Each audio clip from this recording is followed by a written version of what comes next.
எப்பா இந்த வருஷம் யாரெல்லாம் பரிசு வாங்க போறீங்கன்னு பார்க்க போறோம். ஐயாசாமி கொலையில இருக்கிற 50 அடி கிணத்த அசால்ட்டா தாண்டின நம்ம அஞ்சலைக்கு 5வது பரிசு.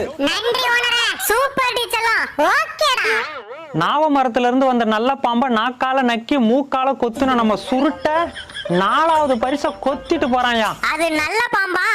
நான் நாக்கு பூச்சின்னு நினைச்சில கொத்துனேன். சூப்பர் சுருட்ட. ஓகேடி. முட்டைய தூக்க வந்த காக்காவை முட்டு சந்துல வச்சு மூச்சு திணற அடிச்ச நம்ம செண்பகம் 3வது பரிசை தூக்கிட்டு போறாயா. வாழ்த்துக்கள் செண்பா. தேங்க்யூடா. கீரி விட்டு கத்த விட்டு கெத்து காட்டின நம்ம காளையன் 2வது பரிசை அள்ளிட்டு போறாயா. மாமன் கெத்துடி. நீ சொத்துடா. நரிய ஏமாத்தி நாய மல்லாத்தி 4 முட்டைய காப்பாத்தி 3 குஞ்சு பொரிச்ச நம்ம காந்த கண்ணாடிக்கு முதல் பரிசை தட்டிட்டு போறாயா. லவ் யூ டி காந்து.